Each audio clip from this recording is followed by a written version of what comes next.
and welcome to SOW Ignition. We are live in Albuquerque, New Mexico, and we are only 4 weeks away from Victory Lane. And tonight, right here, right now, we are seeing the beginning of the best of seven, best in the world series between this man, Meiji Kaito, and the Dragon Slayer, Ryan Richardson. I'm your commentator, MD Portland. With me, as always, my broadcast colleague, Devil D. And what a week it has been here in SOW. My camera better fucking work this time, let me tell you. Sorry, I said camera, mic. Camera too, but hey, you know what? It was fun hearing me talk to myself for 2 hours. Oh my god. You just sounded nuts. I mean, I kind of am, but you know what? It's fine. Because we're both here tonight, and we get to experience a very stacked episode of Ignition, as we are, again, 4 weeks away from the biggest show of the year. Absolutely. Victory Lane, the final show of the year, the biggest show of the year. It is the show where all chances come to lead. All opportunities come to roost. You have everything on the line. Fight. And will we be seeing these two compete there? Who knows? Because this is a best of seven, so the first person to get to 4 victories gets to make themselves known officially as the best in the world. Yeah, that is the moniker they are wrestling over. Ryan Richardson threw down this challenge, and Meiji Kaito, I was told, accepted it immediately. As the two of them, I mean, what a test of strength we just saw there. I was going to say, you don't see that just from any other competitors, even in SOW or JPW. I mean, these guys, there's a reason why it's these two competing for this title, right? This, fictional title, not physical championship, but absolutely. Yeah. These two are known, as always, at some point in their careers, being referred to as the best in the world. But now, for the first time ever, they're in the same company, and we can finally figure out who it is. They're having them in the ring together is a dream match, and knowing that we could potentially see this dream match 7 freaking times is crazy. In a month. In a single month, yeah. I mean, I personally, after this, I don't know if anybody will, either of these two will ever want to wrestle each other again. But and that's why you probably go for a best of 7. You're going to figure out who is better, and then you're both going to move on forever. As long as your paths never cross on the way towards a title again. But this could be a huge buffer for both of them in the rankings, too. I mean, winning this means winning 4 matches. And even with 3 losses, if it goes to 7, it still ends up as a pretty big plus due to the overall number of matches performed. Granted, if this does go all the way to Victory Lane, if this isn't done by then, the rankings do kind of reset right after. So I guess that you ideally would want to win earlier and try and get yourself slotted in for one of the titles in the company. Yeah, I mean that, or maybe try and sneak in a title match before the reset happens would be the only other thing I could think of trying to do for the winner. Yeah, I think I believe Richardson's in the national, the mid-card division, so he can get either the national or Ignition Championship matches. Well, I guess with the Ignition Championship, you'd have to convince the Ignition Champion to compete. Well, yeah, they do have that creative control over their own title matches. So if they wanted to have a title match, they could decide who it's against anytime. And I was actually going to say that technically, Meiji Kaito, even though he's in the world title division, he can still go for the Ignition title. It is, from what I've been told, and what Kerry Alice has said on TV, it's across both the divisions. That makes sense. These two already putting on a clinic. Oh, wait a minute. Oh, Meiji had that scouted out. Probably watched that match Ryan had with FTL just a few days ago, Autumn Draft. Replay now available over on YouTube.com. Yeah, there's going to be, I believe there's another replay available with me rambling over a post-show, over the commentary as post-show. A lot of just general thoughts coming out in that match. Burning Lariat on the outside. My God. Which we saw plenty of that in the FTL match, so. Yes, we did. Count up to 6. A drop kick. I was going to say count out is a fair way to win. The double count out, what would that do? I mean, I guess a draw would mean that the first to 3 would be the winner instead. I guess so. But it's all doesn't matter anymore because the second we were like, wow, the count's getting high, they rolled into the ring at the exact same time. Because the announcer's jinx is real. Wow, what a drop kick to the back of the head. Yeah, I mean, Meiji Kaito, known for those drop kicks, he hits them constantly. And now we're seeing a Cyclone Whip series from Ryan Richardson. And now the elbows. Trying to beat Meiji Kaito into submission. Oh, and then the stomps. And busted Meiji open. Elbows to the forehead with a triangle choke locked in. We'll have to see if that leads to a detriment for Meiji. I mean, the blood in his eyes could easily mess up, make him miss seeing one of Richardson's moves coming in, but Meiji dragon screws into the figure 4. And Meiji's got a good coat of paint on him there already. You can see that blood is flowing. Oh, Shining Star! But both are down. Meiji up first, but Ryan up before the cover can be established. No capitalization there. We saw Ryan throw FTL to the outside multiple times, taunts him to get back in the ring, just making him use up energy. Yes, he is. He knows that that's a good way to, you got to wear your opponent down so you can make them tap. Ooh, I think he was going for that butterfly suplex into an armbar, something we've seen him do a few times. Of course, Meiji had that. Oh, big elbow, and Meiji seeing more red as he continues to bleed.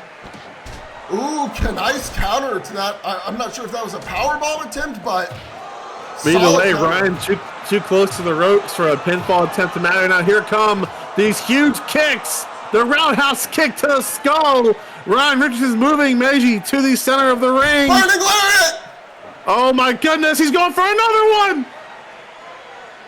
Burning Lariat into the cover! 1, 2. No! Meiji barely gets a shoulder up there. Well, you can tell. Beautiful. You can tell he's having an issue with the blood because he keeps having to wipe it off his forehead.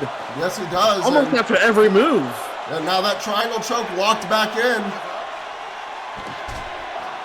Crowd chanting, "This is awesome."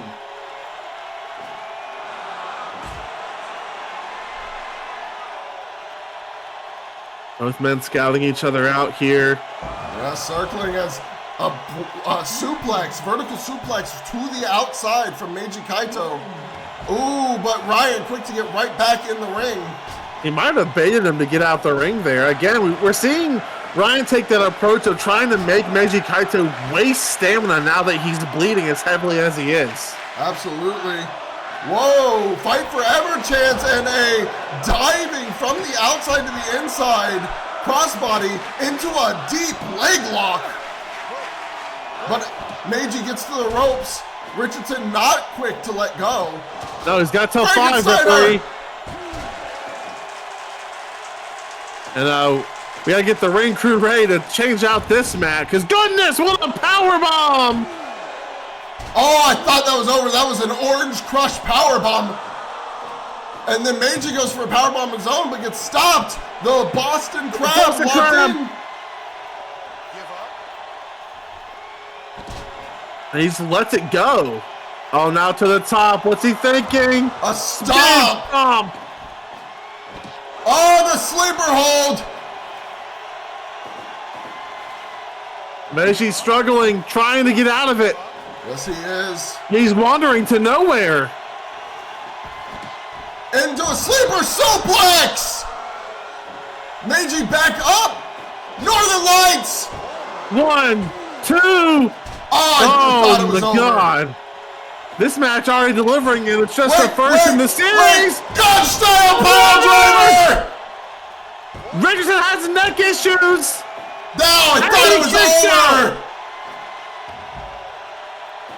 over. Wow, I thought Meiji Kaito was going to take advantage of Ryan Richardson's history of neck issues, but it wasn't enough, and now Richardson almost looks angry, showing emotion for the first time in this match. I think he might have felt the same way about aiming and targeting for that head and neck area, which is, again, been a sore spot for Richardson throughout his career.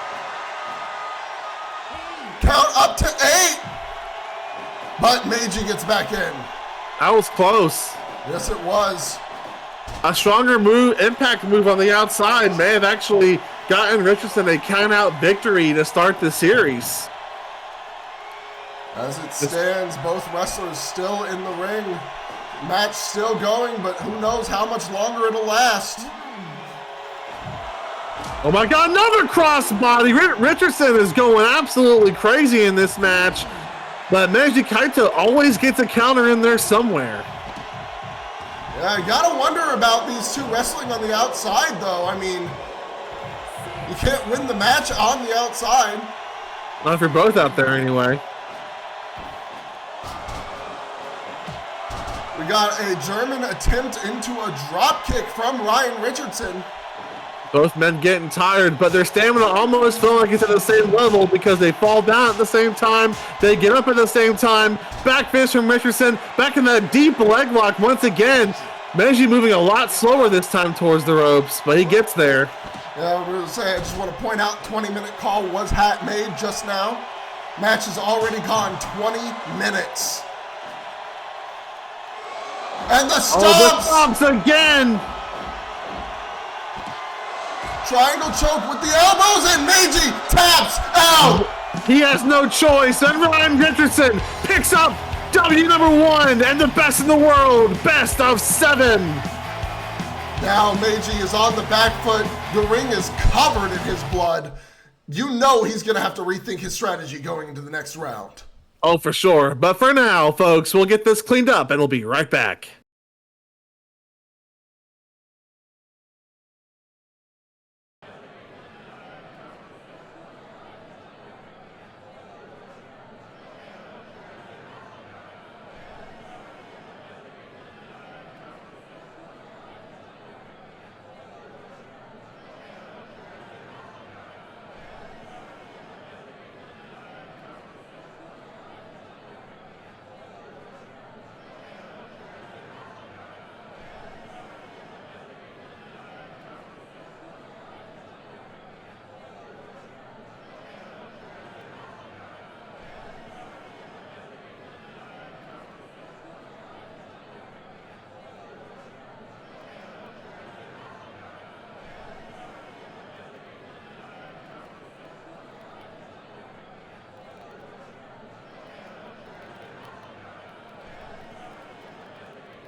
All right.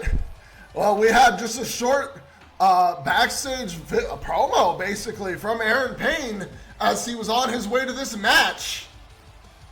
This is the second SOW Ignition Championship Qualifier.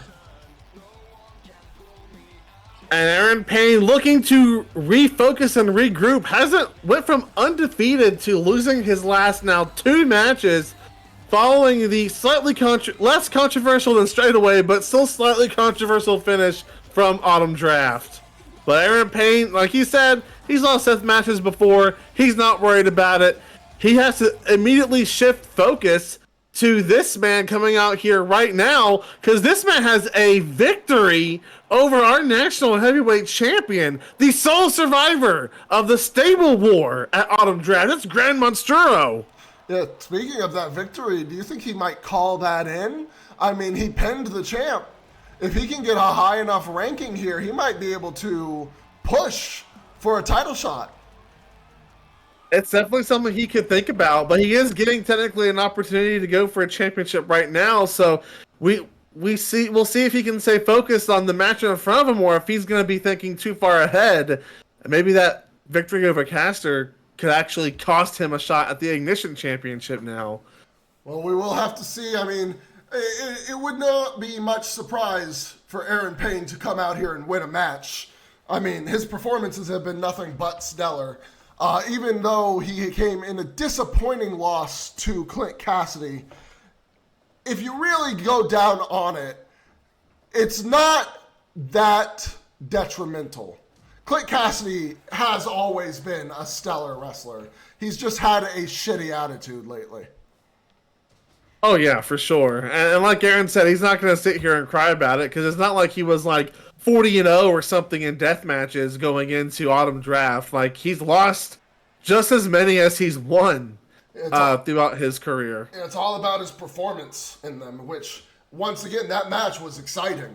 The only point where we felt the match should have gone differently was, well, this ref in the ring with Aaron Payne right now failing to come in on time to count the fall after the go to sleep. Yep, like I said, it's less controversial for people than the World Heavyweight Championship match, but there were still some questions online, and from what I've heard, I mean, Kerry Alice followed SOW standard protocol and fined the referee for an error, but ultimately, like, the match still had a resolution, so it's not like the guy gets fired for a mistake. But just like any other job, you make a mistake and you're going to get reprimanded for it. We got and he's still out here reffing tonight, and clearly Aaron Payne's not holding it against him. Otherwise, he'd be causing a stink. Yeah, I mean, every now and then you got a ref who I think the problem was he saw the go to sleep. He didn't notice that Aaron had gone for a pin, so he was still looking around, walking slightly back to his position. Yeah, again, it was a mistake, and if Aaron Payne had an issue with it, we wouldn't be getting Aaron Payne in the match. He'd be probably beating that ref's ass. Probably. I think as it stands, he's just like, whatever. I mean, it's not like that would have immediately guaranteed a win anyways. No, absolutely. It was just a moment. Yeah. I was going to say, he would have definitely gotten the 3 count there, but there's no guarantee Clint wouldn't have stood up. Yeah. But right now, Grand Monstro kind of getting kicked around to start this match here. This match has been almost all Aaron Payne to start. Aaron Payne is really showing who he is here, making sure if anybody was doubting him, they will learn not to with this match. I mean, the fact that he just threw a man of Grand Monstro's size across the ring is crazy, but Aaron Payne looks like a man possessed right now, even taking these kicks, because he starts getting attacked the second I talk about how dominant that he is throughout this match. But, I mean, look, he gets right up.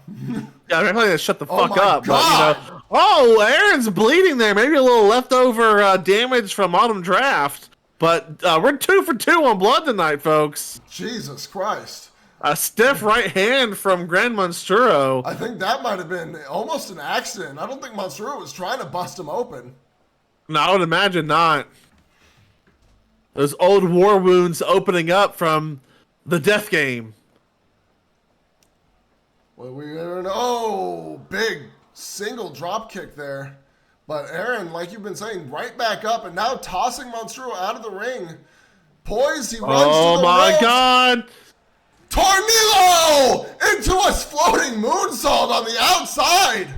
Aaron Payne's showing off tonight. Super kick. Jesus, Monstro gets up, but he looks a little rattled afterwards. Yeah, I think he was seeing stars for a moment there. And this is exactly what I was afraid of for Monstro. I mean, Aaron Payne moving on from Autumn Draft, while Monstro looking past tonight, thinking that he's got a shot, a date with Destiny, like his tag team partner does tonight with the SOW National Heavyweight Championship. Oh, tornado satellite DDT. Into a cover. I think Aaron saw that as his first real opportunity to pick up the win in this match. Yeah, this is one of those where the blood is misleading because Aaron Payne has been in full control for, dare I say, oh my God. The Pepsi plunge! You've got to be kidding me! But he couldn't capitalize there. Just a It little hurts your too tired. knees. It hurts your knees so much to do that move. Oh man, he might have tweaked it on the way down. Choke slam into the turnbuckle. Monstro capitalizing here.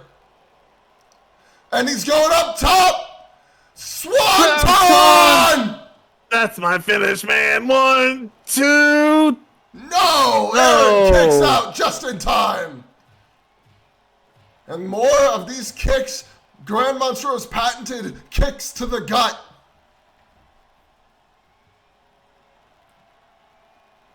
Oh, big lariat!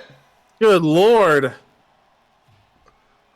And now Monstro looking to seize momentum. Aaron Payne. Now maybe the blood is becoming a factor here. Yeah, he's lost a good bit of it. It's causing him to slow down. But he's not out. Wait a minute. Oh my God! Come on! 1, 2. That's it! 3. Aaron Payne, like he said, moves on to next week's main event for that inaugural. Wait a minute. Boom! A receipt! A receipt for busting him open, for sure. What? Oh my God. We are in for a very special treat here. The WWSL World Heavyweight Champion, the Red Dragon, Naganomi Ali, is here in SOW once again. That prohibited gate is wide open here on the road to victory lane. But, I mean, is he scheduled for a match, or what's he doing here? He's definitely not on the match schedule as far as I know.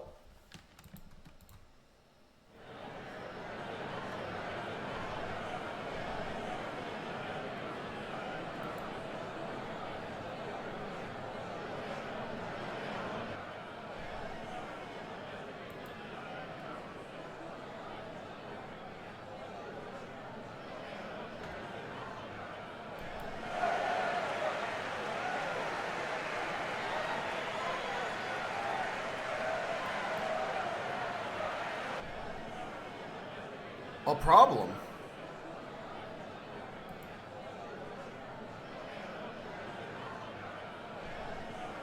He's calling Chikara Strife out. And I'll call his name and I guess he's gonna come. Oh my God, it's Joe Hendry? Let's say his name and he appears. Different phrase. Same principle. Anyway, here comes a man who, regardless of, I don't want people to forget about this, but in 4 weeks at Victory Lane, Chikara Strife is not facing Naganomi Ali. He's facing Hermes Rhapsodies for the SOW World Heavyweight Championship. I've said this from the beginning. This weird fixation on Ali is a mistake and is distracting him for the prize that he has already earned an opportunity for. Rant over. Let's hear him talk.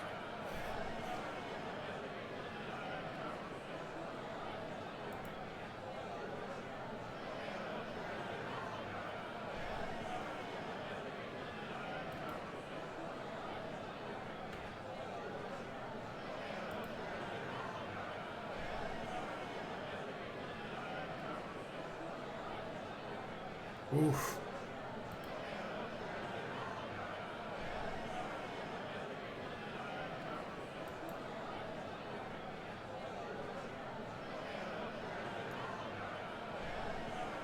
Is this going where I think it's going?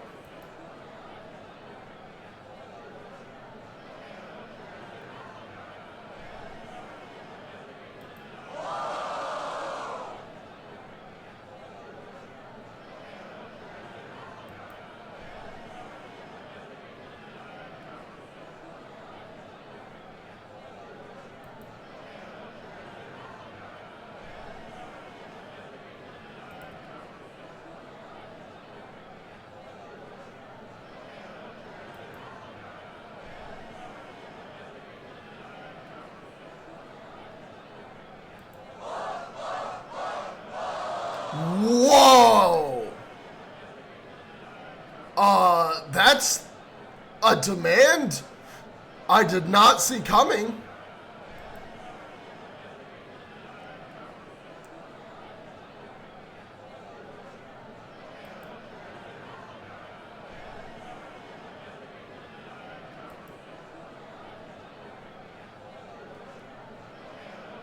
Huh? I think they might be talking about you. Oh.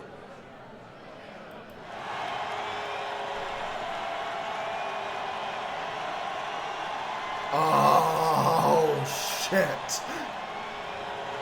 That is an announcement. Biting my tongue for now.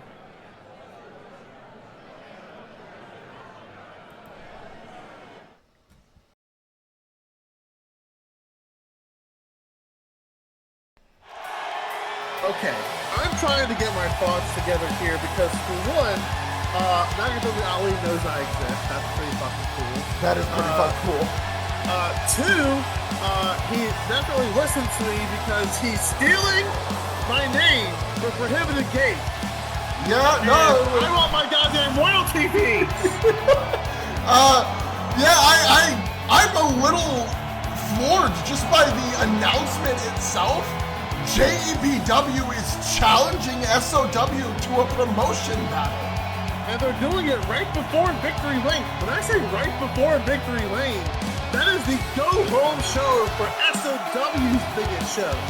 Everyone who is signed to SOW, like Nishi Kazumi, should be absolutely livid that JEPW talent is now trying to take the spotlight away from SOW right before our biggest pay-per-view of the calendar year.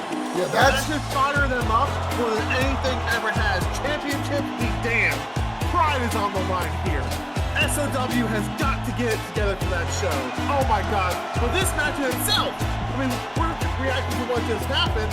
This match is happening. Now we're getting the live stream facing each other, Chikara and Seiji facing each other. But this is a huge match in the women's division because as it stands right now, Bia Quinn doesn't have any clear challengers. I mean, the only one who could come up on her at the moment for Victory Lane is Dia Keaton, who she did just beat. So, you know, Bia would try to do anything to avoid that match again because in her mind, she's won that. Why would she face her again? Exactly, and that, of course, you know, we talked about matches that had a little bit of controversy. That one, probably the one with the most controversy coming out of Autumn Draft. But from what I've been told, Dia Keaton legit passed out. The ref had no choice. He Yeah, could not continue. I was told that while she did wake up shortly after the bell was called, she was out. The ref could tell. There was no, I'm not quite sure what caused it. But it seems that maybe there was an aggravated injury on the leg, something that caused her more pain than she was expecting. And now we know there's a chink in that armor. I mean, she's come through, she's torn this division apart, but the combined efforts of the jurisdiction and Maria Ramirez, Which, noticeably not here with Sombra. Noticeably, yes. It's very curious as to what was going on because she was still wearing Sombra's colors. Yeah, we'll have to look to get some answers for that. But for now, I mean, again, there's so much news that's been dropping tonight. It's hard to focus. But we've got to focus on this huge women's rankings match here. Yeah, I mean, Sombra is one of the two top-ranked women in the division. And Nishi, due to her decision to try and face Dia Keaton a second time, has actually fallen a little lower in the rankings.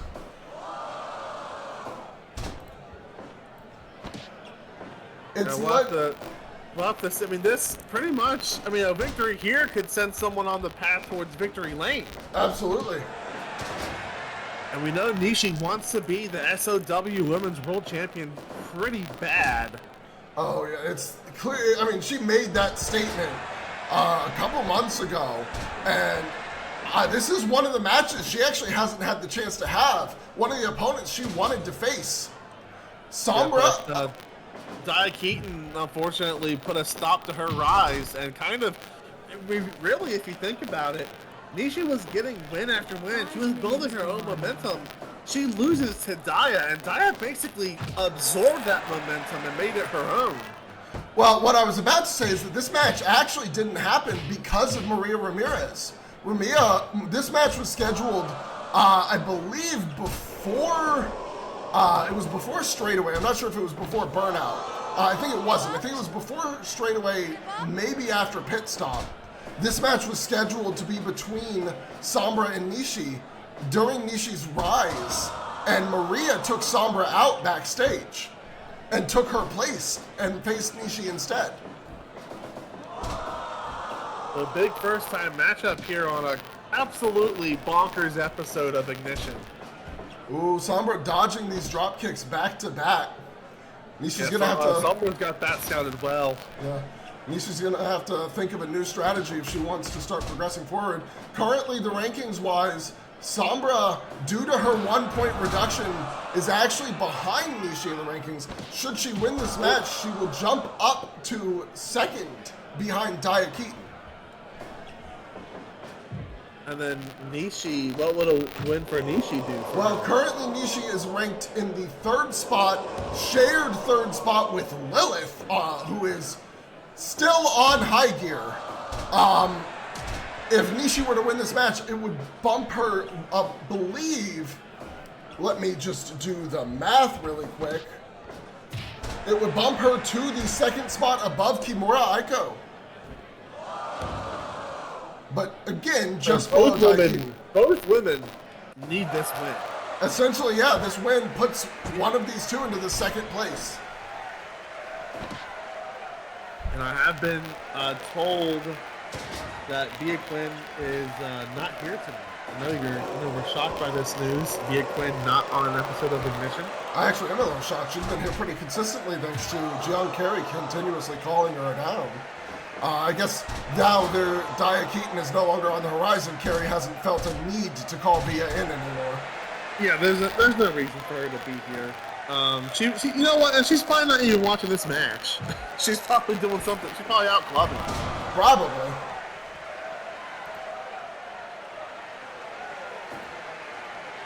More and more of this world's top talent joining the SOW Women's Division. And here's two of the best right here. Wait a minute. Wait a minute. Whoa, what? What the hell? Maria Ramirez is attacking Sombra!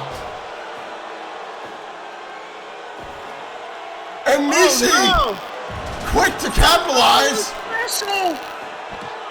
But what is going on between Maria and Sombra? I am very confused.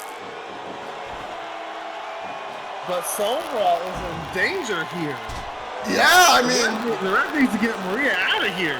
Maria once again targeting legs. This is how she took Daya out of her match with these targeting the legs.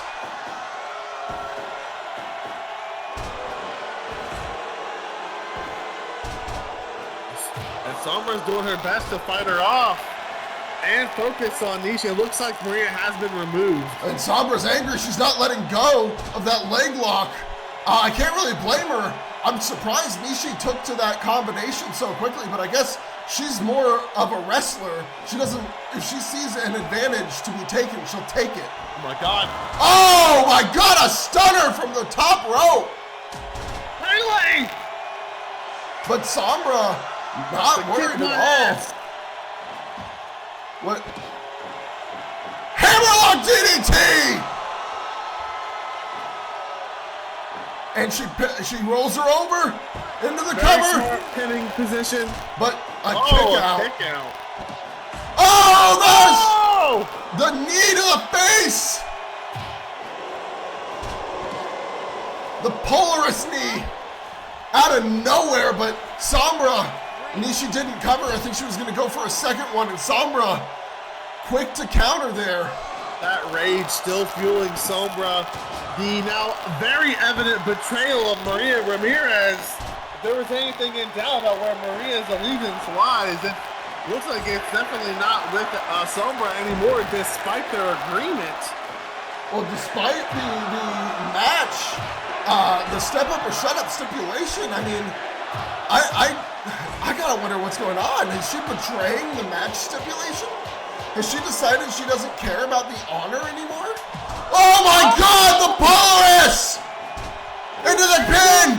And 1, 2! No! Oh, man! And a bow from Sombra. She feels like she's still in control of this match. I guess Nishi did get up second. Yeah, but I mean that was crazy. Kicking out just barely and then immediately bowing as if she was just waiting for the right moment to kick out a DDT! Float over DDT! Cover! Oh, what a pin! 1, 2! No! Oh. And then Enziguri, step up Enziguri to the back of the head. Oh God! She's calling for the Hurricane Rana.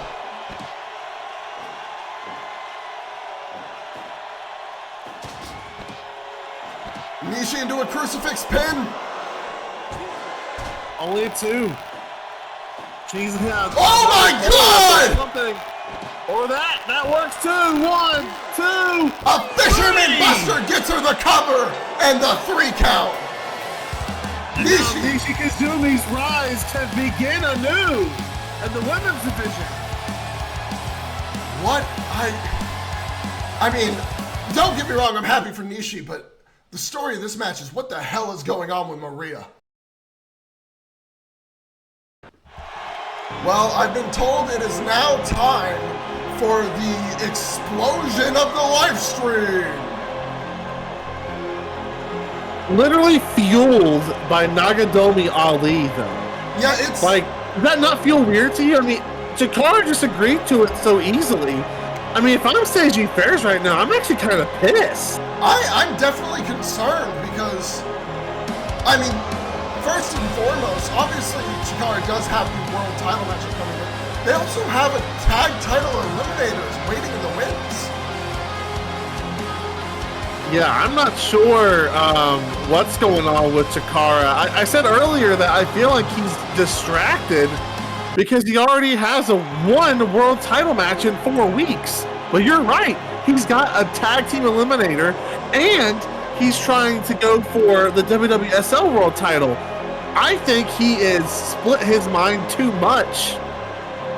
It's led to Nagadomi Ali being able to no effort, just drive a wedge between the live stream instantaneously. Oh, it looks like Seiji has some things to say before the match.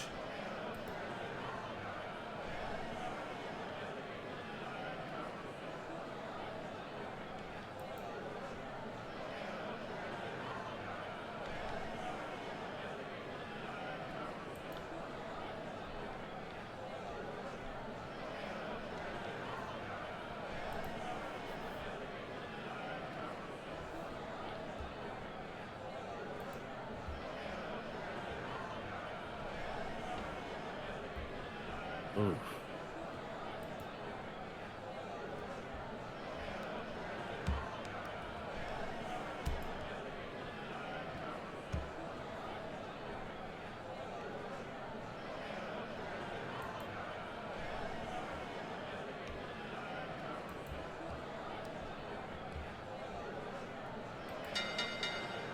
Oh, they're locking up now. I mean, it seems like they did come to a bit of an understanding, but...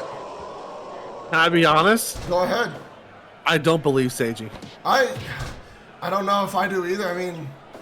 I think he's saying what he has to say because he's still Chikara's friend, but there is no way. I mean, Seiji gets nothing from this run of Chikara's. Like, he openly said, we'll push for the tag titles after Victory Lane. If I'm Seiji Fairs, I'm calling bullshit on that. Yeah, I don't really know, like...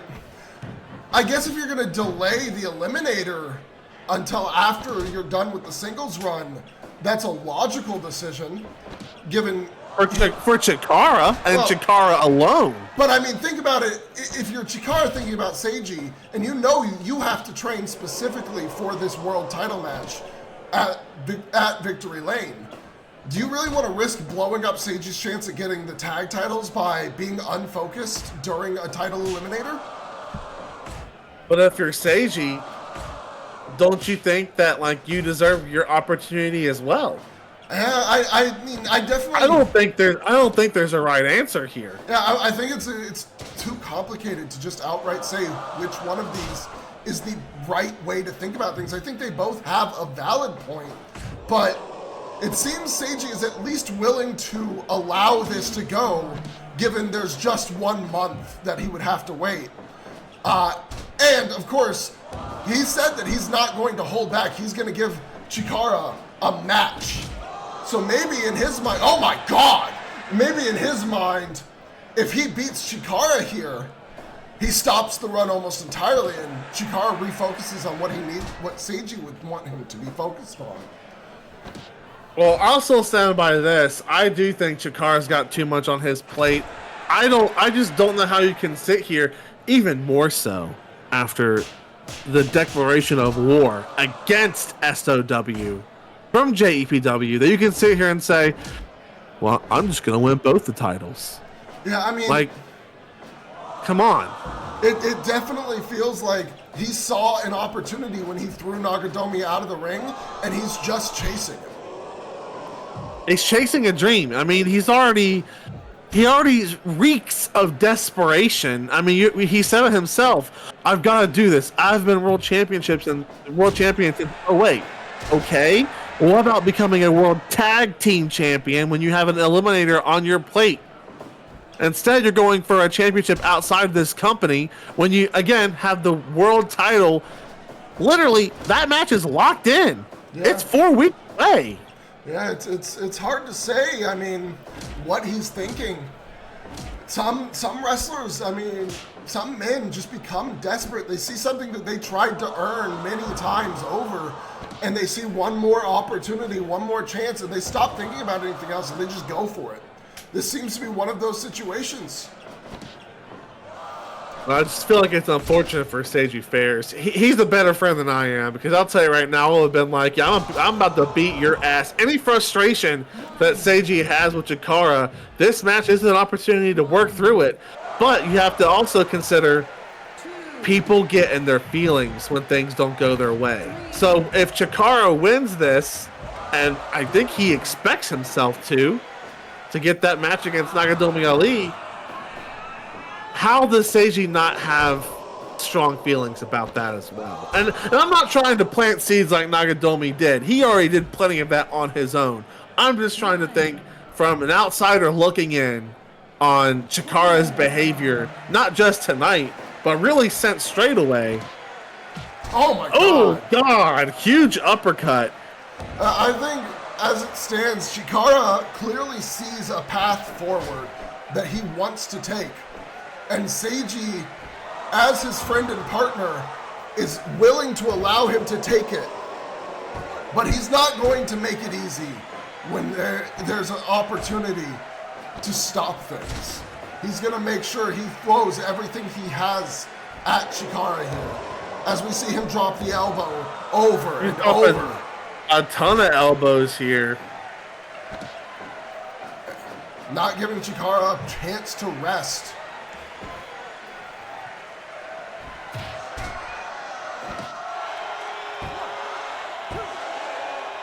Oh, I thought it could have been over there, but Seiji managing to get out.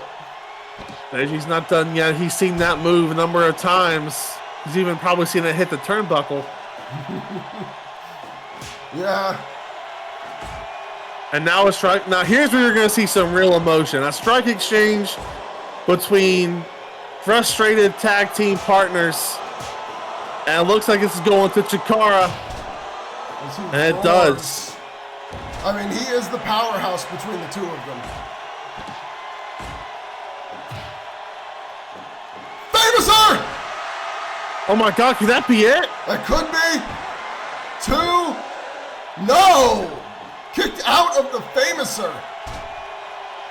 Seiji's not done yet.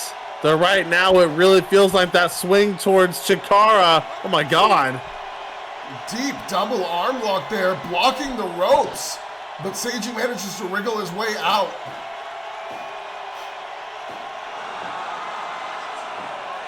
Capture suplex.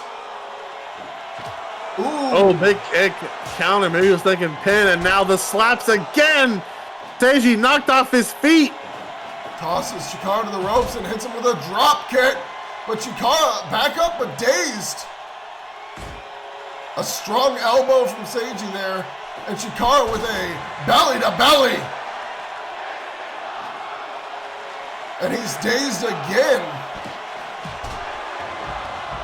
That belly to belly has actually captured Chikara a win now and then. Seeing Seiji just rub it off like that is kind of insane. Yep.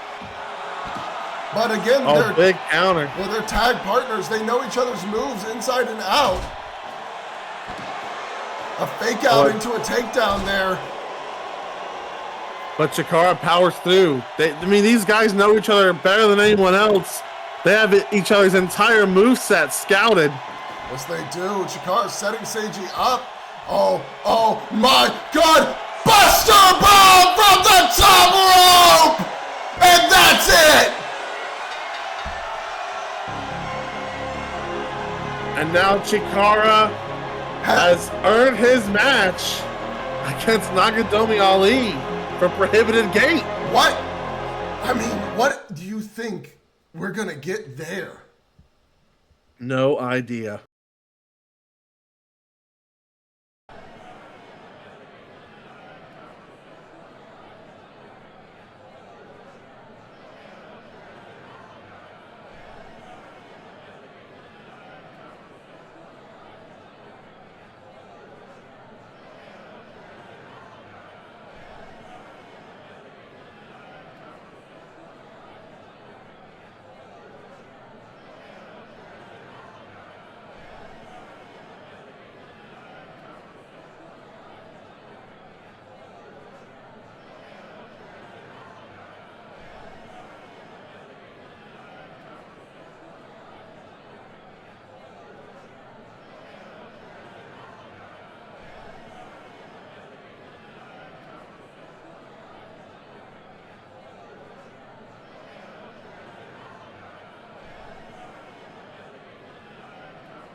All right, it is time for the third SOW Ignition Championship qualifying match. And coming out first, the competitor, I believe the fifth competitor from SOW, he will be facing tonight whoever JEPW has decided to send to compete in this match. It's Twisted Trent Taylor representing Death Row. And we have to remember that now this match almost holds a little bit of weight for Prohibited Gate, because now a member of SOW has a chance to keep a JPW guy away. Oh my God! What? Why is he still in the country? What? He has a match on Saturday! That's only 2 days from now! How is he still here? Is there such thing as a red eye to Japan? I'm not sure, but ladies and gentlemen, one half of the WWSL World Tag Team Champions, Kurata Hideaki, is here, and damn it, he's coming for one of our titles now. The Blazing Lion has arrived in SOW. I can't believe I'm saying this, but I'm rooting for Trent Taylor tonight. Oh, this is a crazy matchup. You can consider this a preview of Prohibited Gate in just a couple weeks. This is SOW versus JEPW, that third shot for the Ignition Championship match next week on the line. Of course, the final qualifier will be this Saturday on High Gear. Yes, it will. Who will be joining Marco and Aaron Payne and that huge four-way elimination match. Yeah, that I believe I've been told the two competitors in the fourth qualifier will be Elijah Lee and Jay Wukong. Oh, wow, that's big. That is an interesting pair. They have not faced each other, I believe, in a one-on-one singles match. The only time they've been in the ring together was during the Jumpstart elimination. And of course, Jay Wukong with a standout performance in that jump elimination match. I think that's a big part as to why he's not really been competing a ton on high gear, is because he earned a lot of people's respect and attention with his performance in that match. Yeah, meanwhile, Elijah Lee, I've been told that going forward, to move up from high gear, you're going to Ignition, you're going to have to win a match on high gear, which I think you had a little bit of input on the naming of this, wouldn't you? I did. We were workshopping some names, and apparently I'm good at naming things because Nagadomi Ali stole Prohibited Gate from me. But this one, at least, me and Carrie talked through it. I think you were in there as well. You were on a call at the time, but I think you heard us brainstorming about it. Yes, this will be the Reignition match that will take place on high gear when there's two talent who have won enough on high gear that they can get a more, not guaranteed permanent spot per se, but it allows them to compete on Ignition and go for Ignition titles. Absolutely. It'll be very interesting to see what the first Reignition match will be. But what I've been told is that currently Elijah Lee and Jay Wukong are considered high gear talent until they win a Reignition match. However, whoever wins this match will be going for the Ignition Championship, which by definition will allow you to compete on Ignition. 5 minutes gone. Yeah, which basically means that not only is that a qualifier match, but you could argue it's technically a Reignition match. It's both. Sort of, yeah. I mean, unless the person who wins that match doesn't win the Ignition title, then exactly. Yeah, then they might be stuck back on high gear until they can get there and advance, which is the purpose of the show, of course. It's the beta Reignition match. That's what it is. Yes, it is. We have a lot of back and forth happening here. A lot of dragging and body slams just being exchanged. Trent Taylor not really using too many of his usual. Oh my God! A fulcrum knee breaker there. Ouch. I'm not sure how much of Trent's normal repertoire will be useful against Hideaki. I mean, this is a man who's really extremely talented. Of course, currently a huge success in the tag team division, but he's had success as a single star as well. Yes, he has, and as you can see, there is a good bit of a size difference between them. Trent Taylor not usually that much smaller than people he wrestles against, but here, Hideaki's arms noticeably bigger, legs too. Oh yeah, I mean, Hideaki is absolutely jacked, brother. Yeah, it's for somebody who competes in the junior division often, it is always shocking to see Hideaki's physique.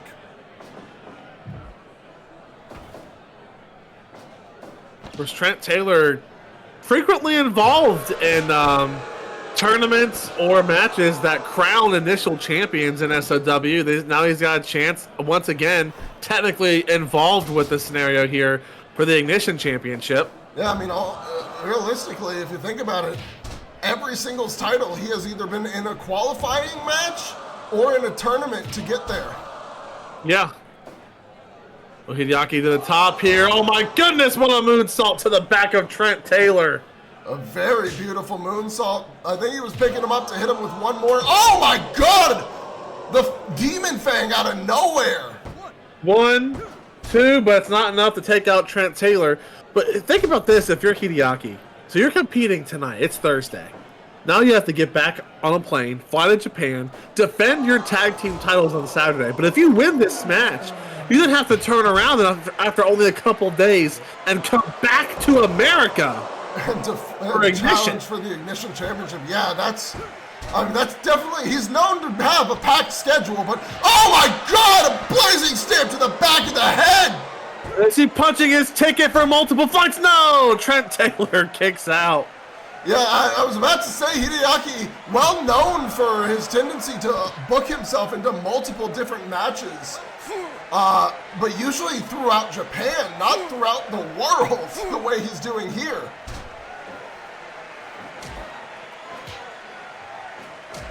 I guess when your contract is, as I've been told, coming up on its end, you have a lot more freedom to book yourself into more match scenarios. Yeah, I mean, it seems that way. I mean, I don't think. I mean, have you talked to Kerry? Oh my God! What a powerbomb! No, but Trent kicks out. My God. I was gonna say is, have you heard how the negotiations have been going with Hideaki? Do we have any updates on that? Kerry has said that they are still in talks, and he doesn't have anything to add right now. Okay, so oh, I choked on air. Oh my God, I am choking on air. Oh no. I guess a little still early in the negotiations for any significant progress to be made. So. Yeah. Again, with 5 count on a hiatus due to my personal schedule being a little crazy in the holidays, we have to try to get these news bits in during Ignition. Yes, we do. And this match is still going strong. Both of these guys giving everything they have, but I mean, as we can say, I think Hideaki pretty much has been in control for the majority of this whole time. Like right now, Trent Taylor is managing a comeback here. But he's trying to do one anyway. Wait a minute, are we gonna see the diving headbutt, and he lands it? But he's tired out. Cannot He's taking a lot of capitalize. punishment. Oh my God. Wait a minute, it's that powerbomb again! One, two. No! No! Wow, okay. Blazing steel! Oh! Cover! One, Two. No! No, are you kidding me, Trent Taylor? That one had to be right on the edge. And Trent back up top, diving headbutt again. But he can't get up again because he keeps taking so much punishment. And Ted, he knows it's too late to go for a cover. Lifts him up, I think, looking for another move, but Karada, oh my God! The slaps to the face followed by the Demon Fang knee. But Trent he counters. Rakes the eyes. Ooh, a low blow Well, it was a there. little low, but perfectly placed where the ref couldn't see it. And now he's got the arm breaker locked in, trying to make Hideaki tap. Once again, stopping Hideaki from whatever he was trying there. Exploder! Now Hideaki kind of showing signs of damage here and fatigue as the match rolls on. Oh my God, a choke out with the string!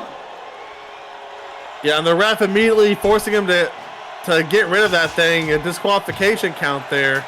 Another knee to the face! Into the He's cover. looking to claim the victory. But no, a strong kick out at 2. and then he sits right up. Oh my God, what a kick! That was crazy. It about took Hideaki's head off, but he kicks out at 2. A strong kick out right in return to what Trent Taylor did, and now a strike exchange. Hideaki calling for the end. Boom! But Trent Taylor Oh my back God! up and He's away trying to to the face. He's trying to blind him? Cross body, and I think he might have been. Oh, Trent's gassed though. He's out of energy here. Hideaki is hard to keep up with in the ring. I can't blame Trent for running out of steam. Oh, but he gets up there and stops whatever move Hideaki was planning, and then a couple elbow drops give him a chance to recover. Yeah, he manages to get the opportunity he needs to recover. Hideaki throws him to the corner. Exploder into the corner. Hideaki to the top. God. Double stomp. I think we just heard the 20-minute call. I think so. Trent Taylor going to war with Hideaki here. Yes, he is. I'm not sure if Trent Taylor is a man who'd have necessarily pride in competing, representing SOW, but damn it, he's doing a fine job tonight ahead of a prohibited gate. I gotta wonder if Hideaki will be able to pull this out. This match has a 30-minute time limit, but Kerry Alice is telling me that there must be a winner. The Ignition Championship match must have 4 competitors. So if we hit time, then we're going to have this match restarted, I think. Well, especially knowing that Hideaki has to leave. You can't, like, go redo the match for High Gear. No, you can't. Wait, Decapitator! Oh, my God. It's Trent Taylor. No, he's not going for the pin. No, what is he thinking? Double knees to the back of the head. If Hideaki wins this, I think the Decapitator, not Kaplan, wait a minute! Burning Destiny! Come on! One, two. No! No, are you serious? Holy Trent shit! Taylor with a career performance right now. Oh my God!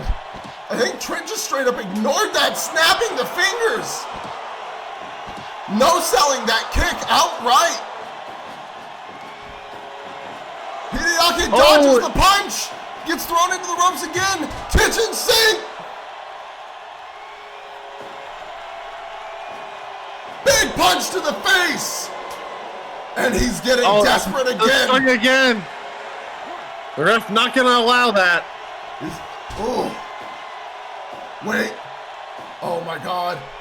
Oh my God! Oh, the setting sun! 1, 2, that's it! 3. And Hideaki's got a lot of flying in his future. Holy shit! It's Victory Lane season, baby! It sure is! Everybody's showing out tonight!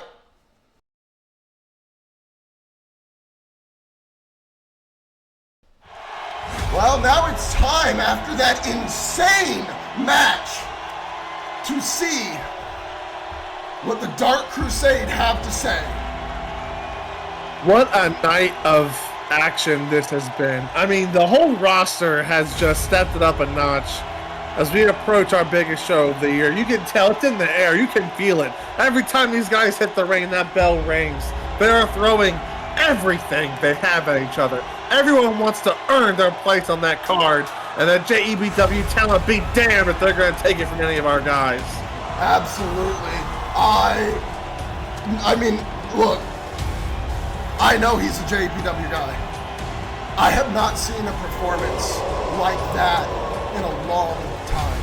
I think the last match we had here in SOW that good was Aaron Payne versus Meiji Kaito.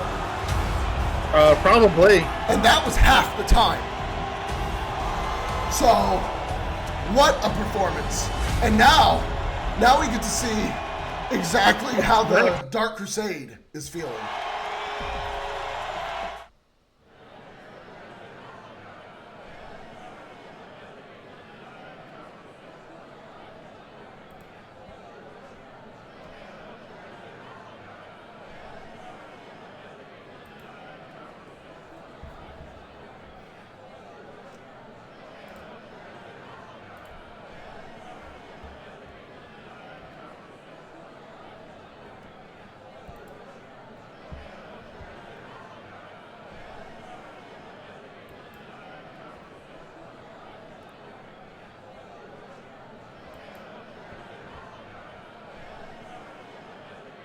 Oh, yeah, that's fair.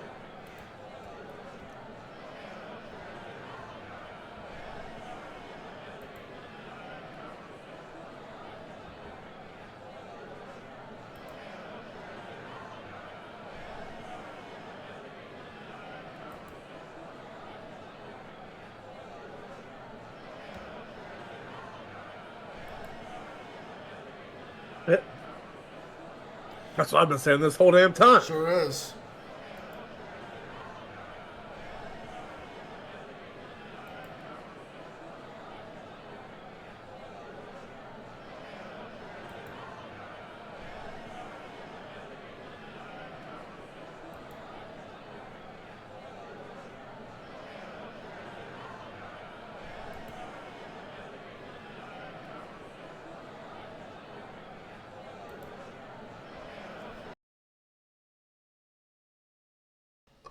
What?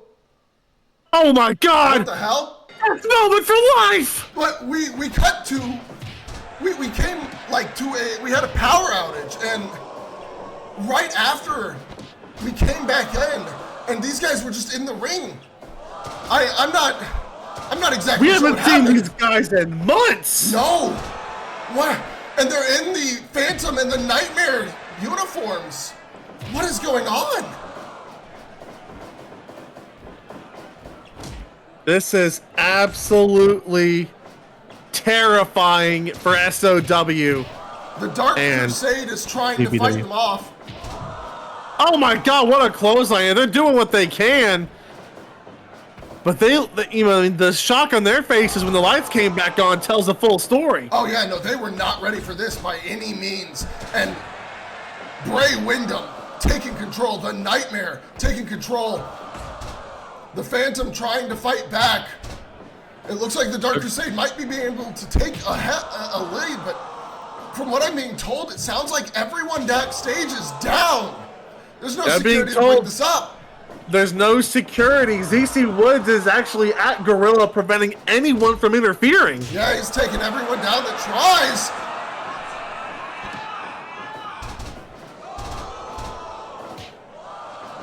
Every time they think their opponents are down, the Nightmare and the Phantom just, I'm flabbergasted. I've never seen. This is just a brawl. Yeah, they're just fighting for their lives here. And look at that, just right back up. It's on taking no damage. Where have they been these last few months? But so they're stronger than before. Well, the Dark Crusade really aiming to stop them here. And it's taking both of them to deal with one at a time. Yeah, Moment for Life doesn't seem concerned. No, I mean, they came in with a plan, and they're taking these two out one by one. Oh, just like that, they're separated. Oh my God. I am being told it sounds like Kerry Ellis has called in the local law enforcement. They have detained ZC Woods. And as you can see, here comes the cavalry. Security's on its way down, folks. We're going to gain control. We'll be right back.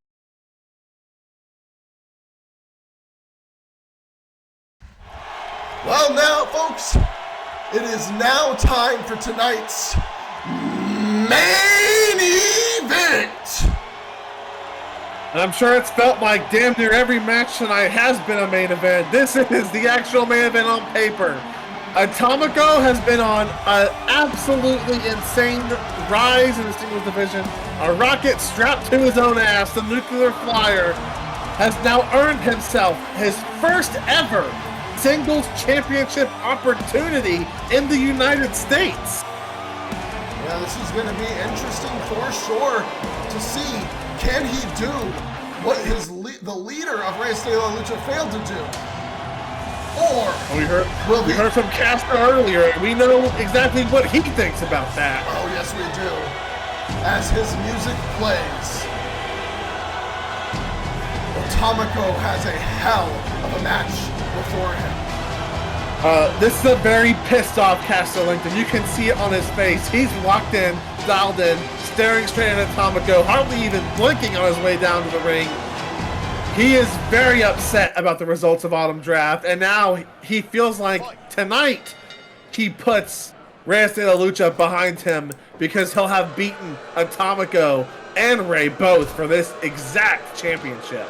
But as we discussed earlier tonight, I mean, if Monstro starts racking up wins in the singles division before the Dark Crusade lose those belts, Kastor could he'd have to start winning because he didn't win the night. He would have to start winning, that's true.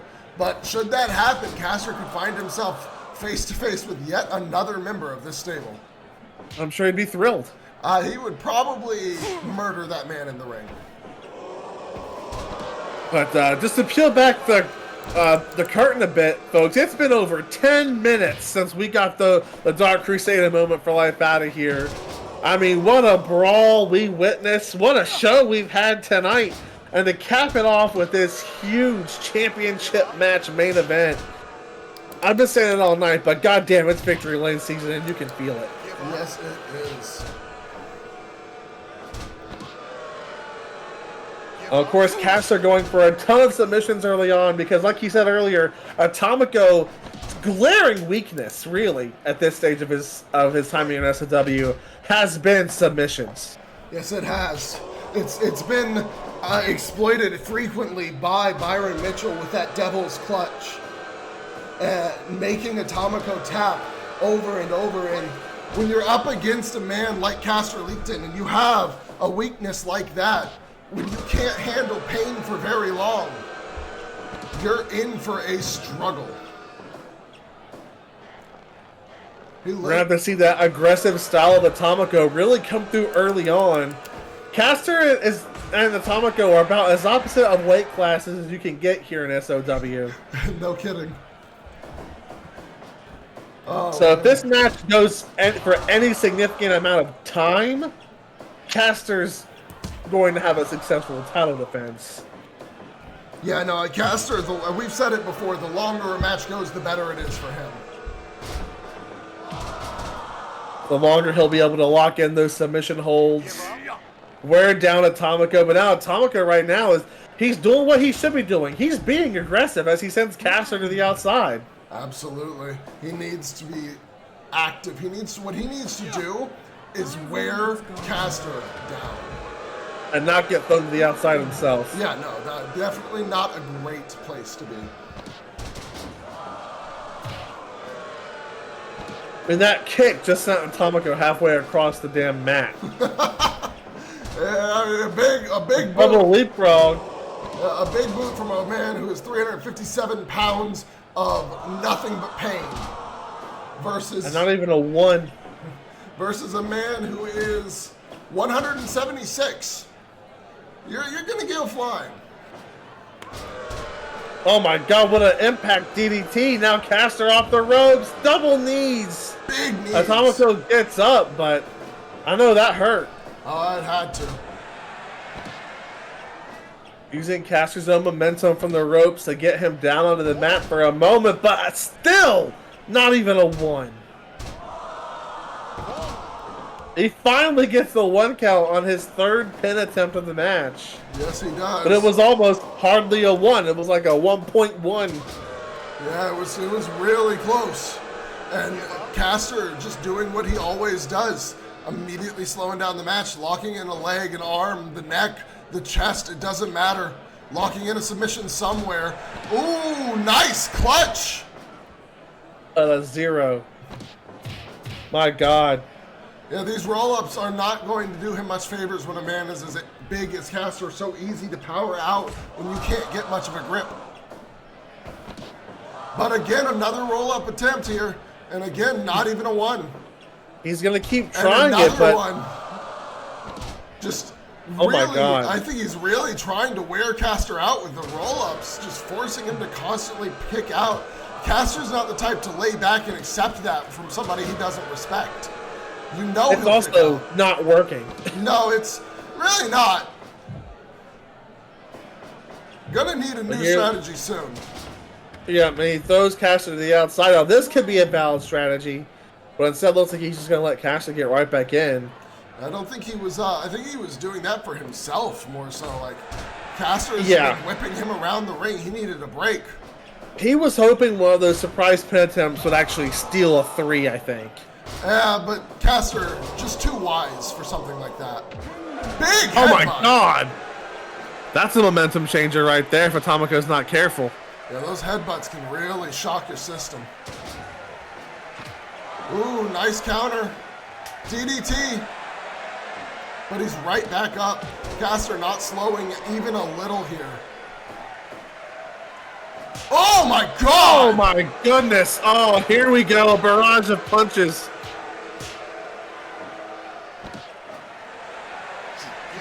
Atomico landing in a fierce headlock here to try and slow things down. Weird to have him doing that. I mean, oh my god! Hurricane! Kastor, I think, was going for something, but Atomico throws him to the ropes and then tries for a dropkick, which Kastor stops and catches him into an armbar. Here we go. Kastor's going to start locking in those submissions. Yeah, Atomico close to the ropes, able to just barely drag his foot and catch it with his toes. We've seen Atomico tap out close to the ropes. Yes, we have. Atomico looks to be wait a minute. aiming for his usual. Oh, Kastor was waiting in the wings for it. Atomico just simply hasn't done enough damage for Kastor to be on his back long enough to take any of those top rope moves. Kastor, wow. Atomico back and forth here. Ooh, dodge that as well. Oh my God. Everything Atomico is trying is failing here. Kastor, I mean, he mentioned tape.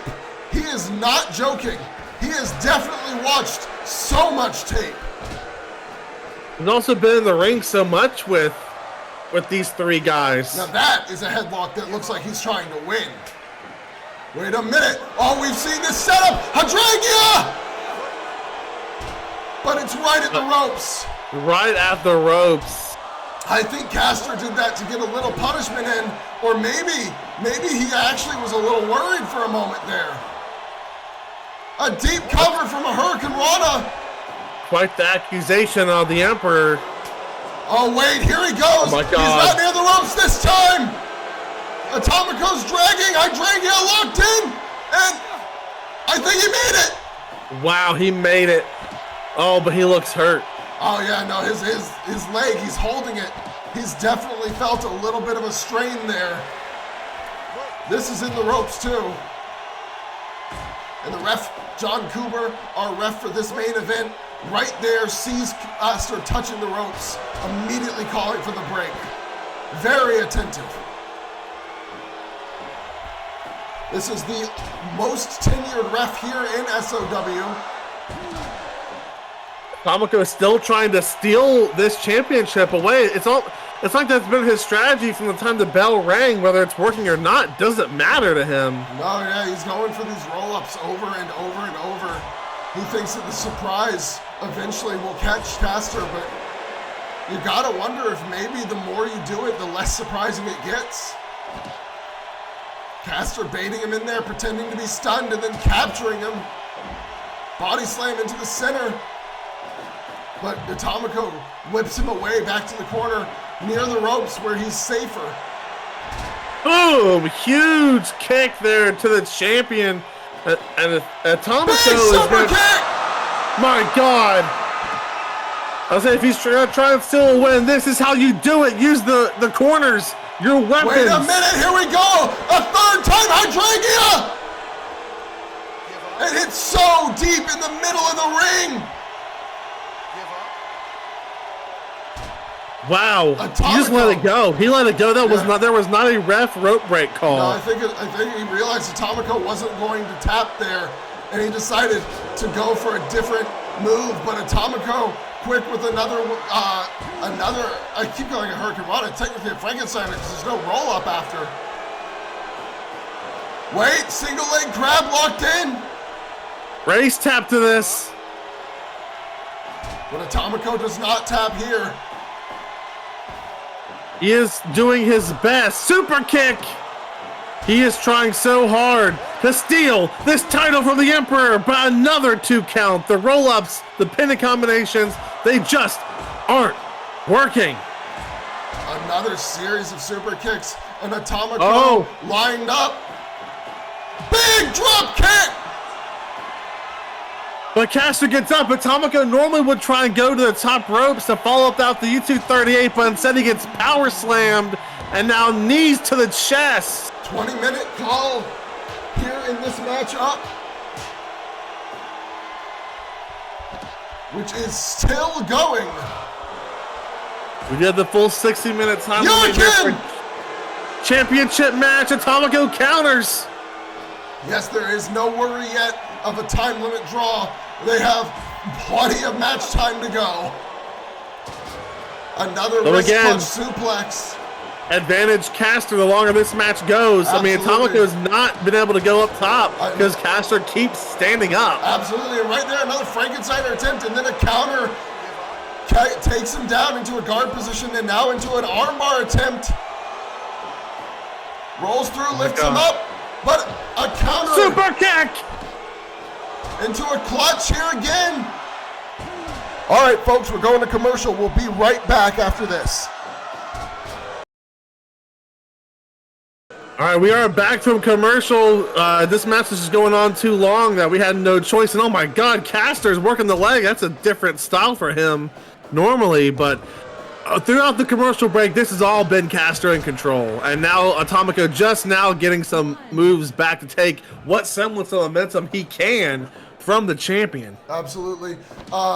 One thing to note for you on YouTube, usually we do not have the commercial breaks interrupt the matches here in SOW. Sometimes we cannot avoid it though.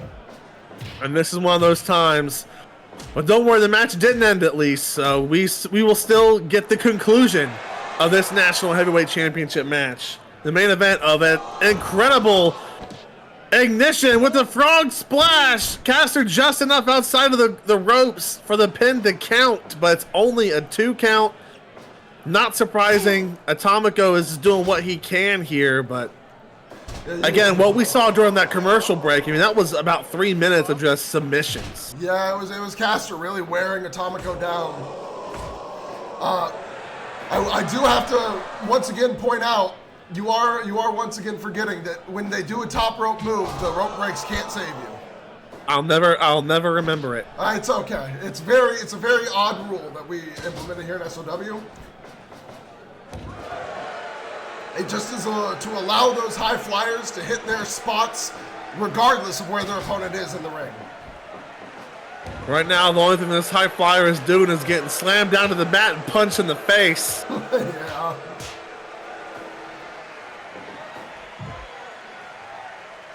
Well, it looks like he's aiming for a setup here, stomping Kastor down, and then a face wash in the corner. Back up top. Down to the top. Big senton. Shades of his partner. Oh, here's the aggressiveness. The U238. 1, 2.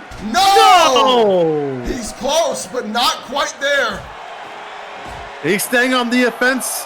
This is that aggressive Atomico that started this journey. The aggressive style earned him tag title shots, has earned him this shot tonight, won him the Jumpstart Eliminator. But will it win him championship gold? We'll have to see. A big, deep driving Frankensteiner there. Going back up top again. Oh, but Kastor back up before Atomico can do anything. And here we go. Atomico wise, and here's more of these pinning combinations. And they're still not working. Still no 3 count. Oh! And I thought that was going to be a DDT, but instead it's a guillotine choke. Atomico doing a great job. Grab! And that's it! And he taps, that's it. Just as I was going to give him praise for surviving the submissions, he taps out. Folks, Kastor still your champion. We have a stacked high gear this Saturday, the final Ignition Championship Qualifier, Elijah Lee, Jay Wukong. But for tonight, I am the opponent. With me is Devil D. We'll see you next week. See ya.